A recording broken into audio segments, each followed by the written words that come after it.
impactful and way too physical. Way too physical. The NBA allows physicality in the finals when the season's at the very end. But they want to keep their players healthy for the regular season and early rounds of the playoffs. Why hurt your content? Adam Silver in the league now. You get to the finals, that's a man's game. Wemby, good luck. WNBA regular season is officiated like UFC. There's no eye gouging, but almost everything else. So, and she didn't have great communications with players, according to players. So last night, Caitlin Clark, there's a hand to her throat.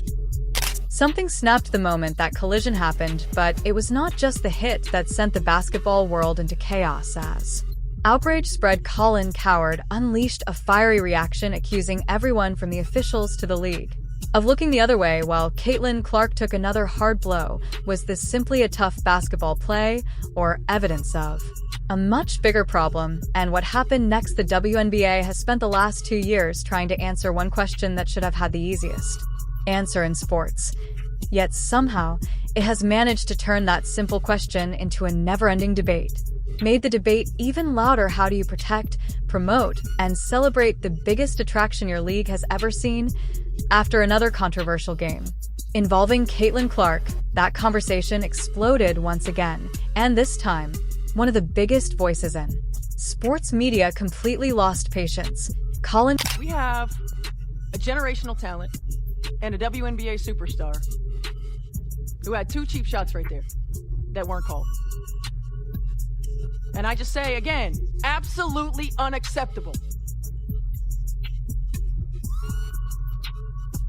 Steph, do you think that the league needs to look into how Caitlin Clark is defended or how she's officiated going forward?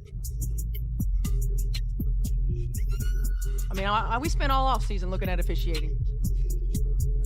All offseason. And I still say the one thing that we keep asking for is consistency. People across the basketball world were asking whether the WNBA had created a problem entirely.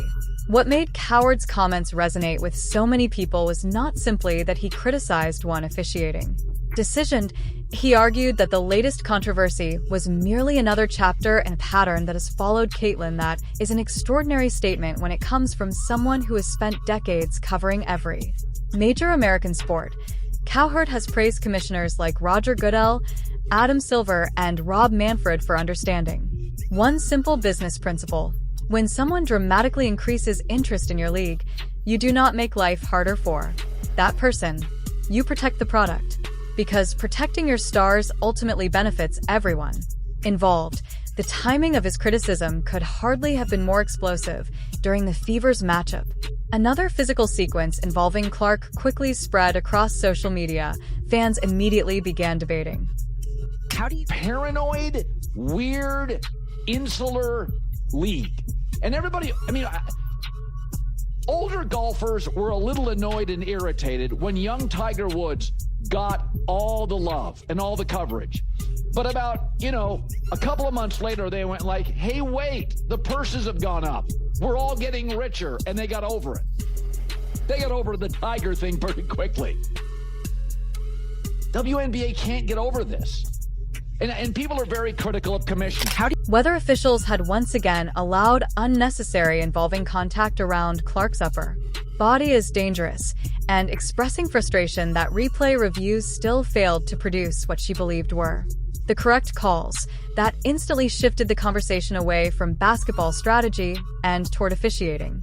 Instead of talking about offensive execution, defensive rotations, or playoff positioning, everyone was suddenly analyzing slow-motion replays frame by frame, like they had all earned honorary law degrees in basketball officiating. Overnight, sports fans have become detectives. Clark, ever since she entered the league, his message was blunt, saying the WNBA continues to drive into a wall at full speed. Give them one controversial replay, and suddenly everyone becomes an expert witness. Somewhere out there is probably someone breaking down video with You don't have an 11-year, $77 billion contract. You are building the league. You just reached an incredible collective bargaining agreement. You understand they did a great job with that. The league is growing, and it's reaching some of its aspirations, no doubt, but there's still a lot more work to be done. Don't get in the way of the cash cow. You don't sit up there and pave a way for her and don't compete. Nobody's implying that. But you certainly ride that tidal wave of popularity and use it to your advantage to build the game, not compromise and hurt the game by taking her out. Mars. Yet beneath all the internet chaos sits a legitimate question. Has the WNBA found the right balance? Between allowing physical basketball and protecting its marquee players, Cal Hood believes the answer is. Note he argued that the league has confused toughness with inconsistency. Physical basketball has always been part of the sport, and nobody expects stars to receive special treatment simply because they attract viewers. Michael Jordan, absorbed league, understands there is a line between competitive physicality and unnecessary risk. He compared the WNBA's regular season officiating to how the NBA approaches its own schedule. During the NBA Finals, officials often allow more contact because the stakes are enormous and players expect a more physical style. Throughout much of the regular season, however, officials generally... They just keep driving into a wall at full speed with Caitlin Clark. They now have a commemorative poster of 30 years of the WNBA. Caitlin Clark's not on it. And it's not just like an ode to the veterans that started the league. Paige Beckers and Angel Reese are on it.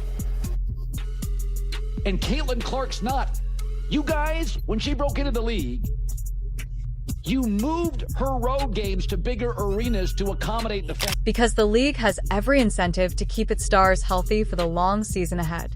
With Caitlin Clark, while refusing to recognize what she has already done for T, whether fans agree with that comparison or not, it highlights the larger concern. If every game becomes a wrestling match disguised as basketball, eventually the conversation shifts away from great performances and toward controversial whistles. Ironically, that is exactly what has happened repeatedly whenever Caitlin Clark. That seems to ignore basic geometry. Much of the public conversation revolves around whether officials missed another call. That is hardly the type of publicity any league wants. Cowherd then turned his attention toward Beckers, and Angel Reese appeared in the campaign. That decision immediately generated questions online. Supporters argued the anniversary celebrated the league's broader history rather than simply rewarding popularity.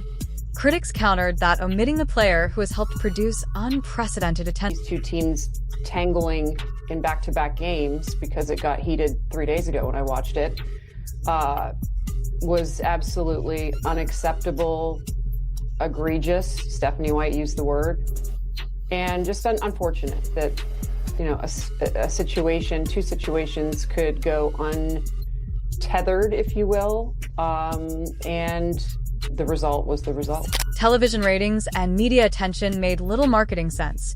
Cowherd clearly fell into the second group. His frustration centered less on the artwork itself and more on what he viewed as another missed opportunity to embrace the player, bringing millions of additional eyeballs to the sport. His argument was built around numbers rather than emotion. Plays. Instead of discussing another dazzling pass or another deep three-pointer, he league of its own making. Since Clark entered the WNBA, attendance has surged across multiple markets whenever Indiana visits. Several teams have moved fever games into larger arenas to accommodate increased demand. Television audiences have consistently climbed whenever Clark appears, often outperforming other nationally televised games. Those are measurable facts, not internet speculation. Cowherd suggested the WNBA should recognize a similar opportunity. I think that there's a petty jealousy, and she's a straight white basketball player, and she is not being treated with any sort of respect whatsoever. If you keep this up, there won't be no WNBA. Oh, wow. That's the non-overreaction. Yo, if Caitlin Clark said, you know what, man, I'm done, y'all. I'm going to take my rich, successful self somewhere else, it would be a wrap. What would they do? What would they do? If Caitlin Clark said, you know what, today I'm done with the WNBA, where would the WNBA be? It would be over.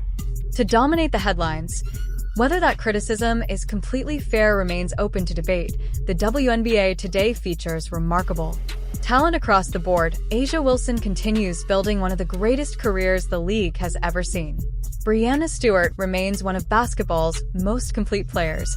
Nafisa Collier refuses to care. About fairness, fans decide what they watch. Networks care about ratings. Sponsors follow audiences.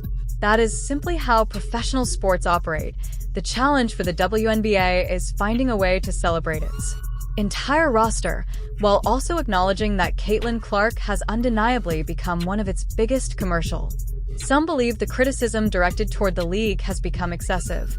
Others believe the league... What do you think of the play, the suspension, the reviews, all of it? I just think it's so tough because the WNBA is physical. And when I think about a loose ball, I know that I've died at the bottom of some loose balls over the neck, but it happens so fast that I don't know. But for me, it was like, it's hard to distinguish a loose ball. Like, are you going to look at all the loose balls? Because, like I said, I've died a couple times on loose balls before. I'm not going to even hold you. That's relatable because you were my vet. I was a rookie. On that same team was Alyssa Thomas. And as teammates, when there was a loose ball, I know I came up with Alyssa because when she sees red in those situations, she's going to do whatever it takes to try to get. The landscape has changed. Just a few years ago, casual sports fans rarely spent entire news cycles debating WNBA.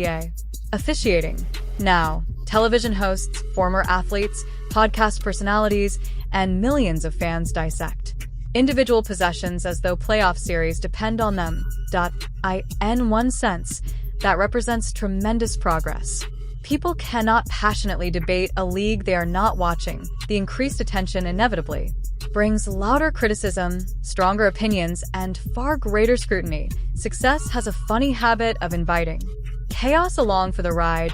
IT is the possibility that preventable distractions continue. They are beating her because they are anti-white and they hate that she's better than them. I don't see how this could possibly be an accident. Caitlin Clark getting punched in the throat. This has happened a bunch of times to Caitlin Clark. It's been going on for years, actually, and we've shown compilations where they're just literally beating the crap out of her. Why isn't anything being done about it? In front of it, success stories. That balancing act has proven far more complicated than anyone imagined. When she don't play, attendance drops, viewership drops, money gonna drop. All I'm saying is, when Michael Jordan was the man, the NBA made sure, all right, we can't be doing the Pistons. Y'all can't be doing it to him no more. Give me another star, LeBron. Right? They made this whole big thing about him going to different teams, all that. It's the king. Let's put that shit underneath the rug. So when you got a star player like that, I go even better. Quarterbacks in the NFL, they hurt Tom Brady's knee. From now on, no more. You can't tie the quarterback by their knees. That's dead, bro.